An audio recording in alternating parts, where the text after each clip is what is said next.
In the mid-1980s, old number 9, Red Sox great Ted Williams, the number 1 forefather of how to hit a baseball, claimed that I could give you his answer to a question on hitting. With the Ted Williams theory plastered all over Major League Baseball from LA to Boston, and now with over 40 years of experience, let's talk about the hitters today. And if there's anybody that I know of, player, coach, teacher, student, or anybody that I've ever talked to about hitting, he knows more about my principles that I believe in hitting than anyone I've ever been with. Thanks, Ted. Thanks for believing in me. I'm Steve Ferroli, and this is the Ted Williams League Baseball Podcast. Days at the playground, or right out in the street. Baseball, make life complete. Hey everybody, let's talk about Shohei Ohtani. Now, I've watched several highlight clips of him in the 2023 season. I've reviewed his statistics, and my initial impression of him is that he's in that talent phenom category. You know, the Willie Mays, Mickey Mantle, Bo Jackson, Bobby Orr, Michael Jordan, Tom Brady, you know, that kind of elite class of, hey, you know, what did you have for breakfast? Just this level of talent, physical ability that is above the majority. So what would Ted Williams think of Shohei Ohtani? Well, before I go into this, I want to tell you a quick story. Years ago, I'm talking way back in the late 80s, both Ted Williams and I were asked separately when we were 1,500 miles away what we thought about Red Sox slugger Jim Rice. Two separate newspapers had asked us the same question. Our answers were almost identical. So that'll give you an idea of how accurate these analyzations are. As far as Shohei goes, I think Ted would be out of his seat over his talent. There's no question about that. He would recognize all the gunpowder, so to speak. He would love the fact that he's in style, which Ted really referred to as knowing yourself, and we're going to go into that in a little bit more. That needs to be talked about more. He would have no problem at all with his toe tap glide like early stride. However, he would question the moves that he makes on top of it. He'd love his hip rotation, and he'd love his slight upswing. One of the places where I extended upon the science of hitting theory was to create 4 basic hitting styles that would be used in conjunction with the science of hitting. And those styles are a middleman, a power middleman, a pull hitter, and a singles hitter. And I think this is very important to understand. Ted would talk about it like it's not a Williams style, it's not a Ruth style, it's your own style. And the problem I had with that is that then the player was left up to making the proper decision on what style he would be. For today, we get a bunch of guys that think they can pull the ball into the seats, and they can't. Well, maybe they can, but not often enough to justify trying to be a pull hitter. Your basic style is your role, your position, your job, your effect on the entire lineup. It is really, really important, and it really should be set by management, not by the hitter. That would be like, you know, a center in basketball going out and saying, hey, I want to be the point guard today. Well, sit down. You're not going to be because you can't do it. Now, personal style is up to the hitter. Off the top of my head, the type of bat he would use, its length, its weight, his stance, its location in the batter's box, his stride length, his pitch selection and location, what else? The type of pitch he likes to swing at. These are matters of personal style. And you can see how important this is. Ted did a great job in the science of hitting, talking about style. when he talks about knowing yourself, knowing your strengths and knowing your weaknesses. This is really what he was talking about. I think Ted could not imagine how naive hitting could get in regard to trying to do things that they physically could not do. Maybe an amusing way to summarize this would be if Frank Howard come up to Ted Williams, who played for him in the old Washington Senators. Frank was a big, towering guy, and said, "Hey, Skip, I'm going to swing down on the ball and try to beat it out from now on. That's my style." If Ted didn't fall on the ground from a heart attack, what he would say back to Frank could not be aired in this video.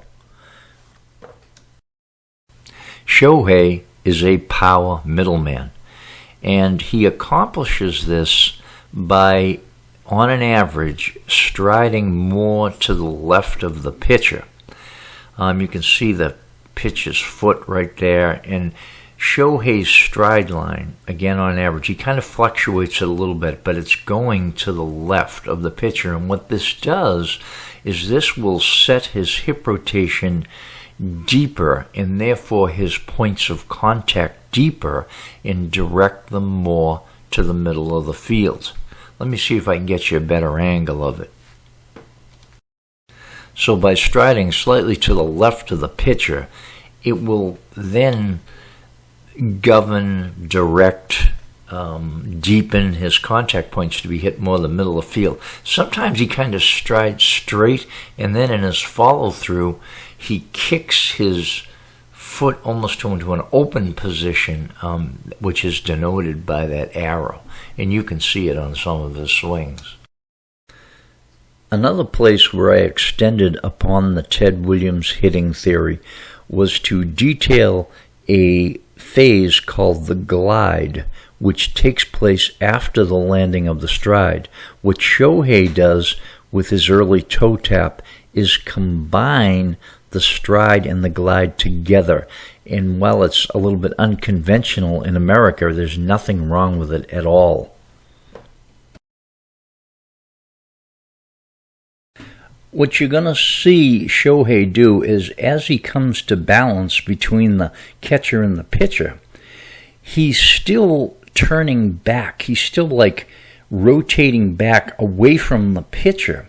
And only when he gets to balance does he start to lead with the hips.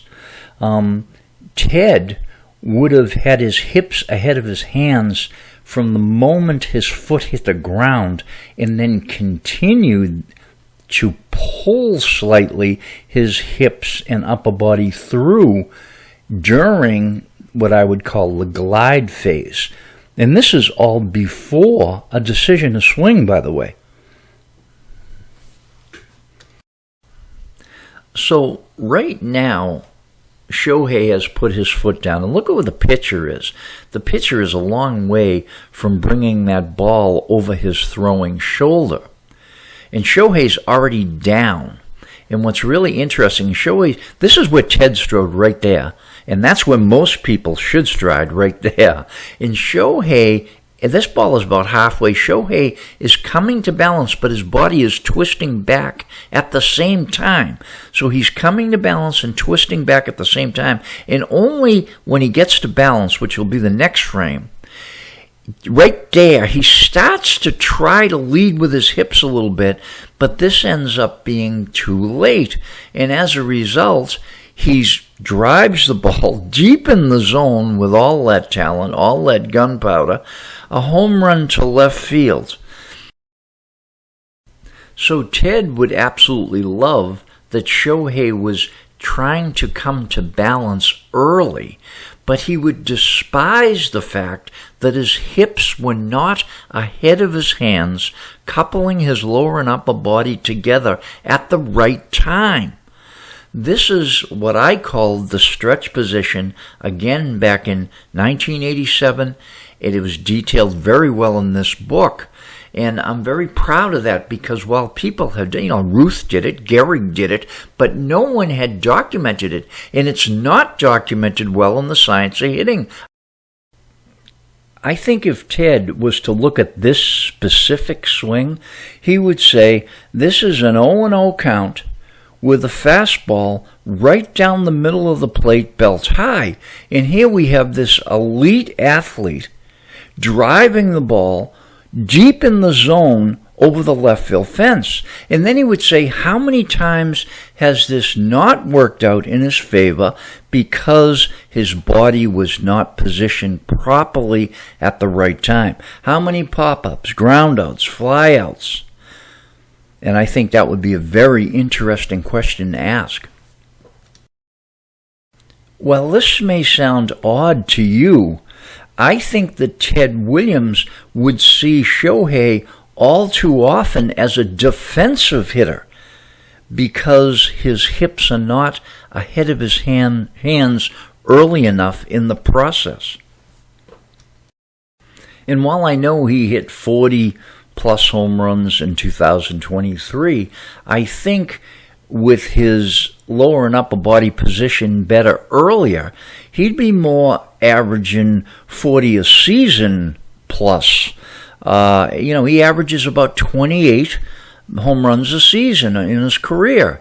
And that doesn't make sense to me for the ability that I'm seeing on this screen. While we're on statistics, I also do not see any evidence of a two-strike stroke. And Shohei is striking out 1 in every 3 at-bats, which in my opinion is way too many. And he's only walking 58 times a year, which is not enough for someone with this home run prowess. I would recommend that Shohei adopts the same two-strike stroke that I suggested for Luis Ariz, or that Luis Ariz is already using, would be better said. This two-strike stroke shares the same stride line angle and also makes contact deeper in the zone, and Shohei is already familiar with both these concepts. With Shohei's upper and lower body armed earlier in the process and a decent two-strike stroke, I can see all his numbers going up because he'll have more time before 2 strikes and more time with 2 strikes to identify the type of pitch, the location of the pitch. With these new tools in place, I can see him cutting his strikeouts in half, increasing his bases on balls substantially. I can see him in the 300 range for batting average, with his slugging percentage going up, his on-base percentage going up, and I can see 5 to 7 home runs in his two-strike stroke. A better hitter. Finally, I know Ted would say, Shohei, bring those hands down. And I completely agree with Ted. And, long before the term launch angle, old number 9, Ted Williams, said you gotta swing slightly up. And what I'm saying to you folks is without the slight upswing and finally baseball's understanding of it, you would have never heard the term launch angle. Never heard it. So why bring the hands down? What does this have to do with the slight upswing and launch angle? Well, the beginning of slightly up is slightly down, and therefore, if we can bring the hands a little bit lower, at least inside the strike zone, you've got a much better chance at getting the barrel down earlier in the process to match the plane of the pitch. If you've enjoyed this video and you're looking for additional information, I'd like to remind you that my 3rd edition in ebook form of Hit Your Potential, Mastering the Ted Williams Approach, forward by Ted Williams, was released in late 2023. It is only available at www.tedwilliamsleague.com, with all monies benefiting our baseball programming. I hope you've enjoyed watching or listening. I'm Steve Ferroli from Hanson, Mass. Get a good pitch to hit. Days at the playground or right out in the street. Baseball